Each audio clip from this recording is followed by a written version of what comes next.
Life can be expensive. You've got your mortgage, you've got your car payment, insurance, medical expenses, groceries. I could go on, and the common misconception is that you have to have a set amount of money to be able to retire and have all these expenses covered. The fact of the matter is, that's just not true. No, that's not at all true. It's actually a lot easier than having all this money in the bank. I'm going to show you in this video why actually it's not good to have all this money in the bank and why people are now able to retire in their 20s and 30s. The American dream. It was pushed for so long to work hard, extremely hard, work a job until you're 60, retire and enjoy a nice retirement where maybe you can afford to, live in a very nice house, go on nice vacations and have maybe a couple $1 million in the bank. But at the same time, does everybody want to work until they're 60 years old? It's starting to become not as popular as it once used to be, and the American dream is sort of getting changed with the younger generation. Now, I'm sure there's people in their 20s and 30s that get extremely lucky and have a couple $1 million sitting aside and they just can retire off that. But again, I'm going to hit on why you don't need all that money to retire. You don't need millions of dollars. You don't need a set amount, a set dollar amount to retire. I'm Evan Dante, and thank you so much for coming to my channel and coming to this video. Please smash that like button and subscribe to the channel if you haven't. It really will help on my channel, help push my channel and this video out to the YouTube algorithm. All the support that I can get, I really do appreciate it. But anyways, let's get into the video. Guys, but in all reality, if you really could hit that like button and subscribe, it will help my channel become monetized, and I really just want to be able to continue keeping this cactus alive and feeding it. And in order to do that, I'm really going to need your help.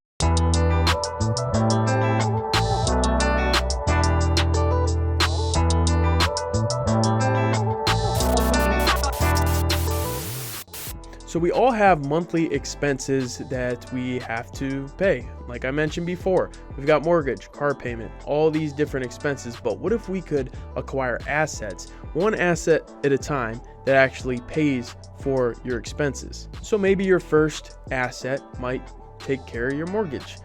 As we know on this channel, if you watch this channel, I'm huge on house hacking. That's what I did first. So my first thing I eliminated was the number one big expense, and most people, that's going to be your mortgage. And house hacking is, of course, if you don't know, where you buy, let's say, a duplex, you rent out half and you live in the other half and it covers your mortgage. You can do this with multifamilies. You can even do this with a single family house and rent out rooms to friends. But let's say we continue to acquire more and more assets. So after you pick up one asset, you pick up another. There's different kinds. It's not just real estate, but for this video, I'm going to use real estate for an example. And in my opinion, that's my favorite type of asset, and I think that's the best asset.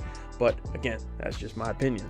So let's say you picked up another property, and that next property is going to take care of your car payment and let's say your car insurance. And then you pick up another and you're going to set that money aside for groceries. And then the next asset's going to take care of, let's say, your phone, miscellaneous medical bills and other expenses like that. And then you pick up another, and then this is just all going to go into straight up savings every single month. We all got to have some entertainment, so then you pick up another asset that is going to pay for your monthly entertainment. That way you can go out and live a little bit. We're not going to be picking up these assets and not living life. We're going to be living life and using those assets to help live a better lifestyle, and basically not have to work hard, more so be working smart. I'm all about working hard, but at the same time, if you work hard and work smart, you can get ahead a lot quicker. You smart. You very smart. You a genius. Another asset that you could pick up is actually stocks, and dividend investing is another passive form of investing where you can actually get paid monthly or quarterly or every year, or it really just depends on what stock it is. But dividend investing is where a company will actually pay you basically a thank you for owning their company. So you're going to get the money and the interest you gain from owning that stock, but you're also going to be given money, let's say each quarter. And the more you own, the more that company is actually going to give you. I personally am not a huge fan of dividend investing. I do like to diversify and have dividend investing. I think that is a good plan, long term, because dividends are solid, but at the same time, they take a long time. And a lot of the American dream, people that push that, they're building up their dividends over, 30, 40 years. And to be honest, if you're starting off young, dividend investing is going to be very tough to build a good foundation and have a bunch of money, because you need money to make money in dividend investing. That's why I think it's good to diversify and over time have a dividend portfolio. But right now I realize it's better for me to put my money to work for real estate right now and gain more assets. And the more cash flow I have, the more money that I can put aside to save. And when I save money, most of the time I want to go and invest that money. I can diversify it into more real estate and also get it in and buy more stocks. And some of that will include dividend investing. Dividend investing was the actual first type of stock. Well, actually I bought crypto first back in like 2016. But anyways, other than that, I did buy dividend stocks. That was the actual first stocks that I bought. I was building a dividend portfolio. But like I said, I kind of went towards real estate. I mean, the returns are better. I just can't deny it. I can't deny, man, real estate is, in my opinion, the best investment that you can make. And people say, well, what about an emergency fund? You have this cash flow and you can put aside money, but you actually have one of the best emergency funds when it comes to real estate. And when you have tenants and people paying down your mortgage for you, you don't even have to pay down that mortgage yourself. Other people are paying that mortgage down for you, and the property is also historically gains value over time. So you're gaining money every month in the value of the property going up. Now there are fluctuations. There are, I want to say stock market crashes. There are real estate crashes and the market does fluctuate. But over time, historically, your property is going to gain value. And as it gets paid down and appreciates, you have equity inside a property, and then you can actually pull out a home equity line of credit. This is like one of the best emergency funds ever, because you can pull out, let's say, $100,000 out of a property. It can be sitting here whenever you need it, and you only pay on what you borrow. So you don't even have to pay. You can just have this $100,000 sitting here as an emergency fund. And like I said, if you don't use any, you don't pay on it.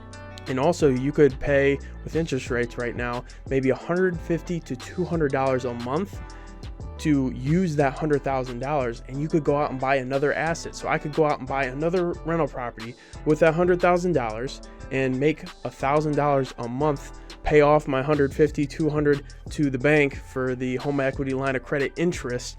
And now I just increase my cash flow by $750, $800 or more. I mean, it's just truly a amazing tool, and it's a wonderful emergency fund. And the great thing about real estate is you can own it anywhere. There are property management companies across the United States, across the world, anywhere. So if you buy property anywhere, you can find someone that you can pay about 10% on average to manage your property.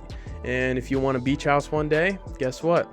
You can also rent that out as an Airbnb and actually be very profitable. And you can do long-term rentals too. You can do weekly rentals. So you can actually be living free, having people pay for all your expenses, and then you own a beach house as well. And guess what? People pay for that as well. You actually get paid to own the property.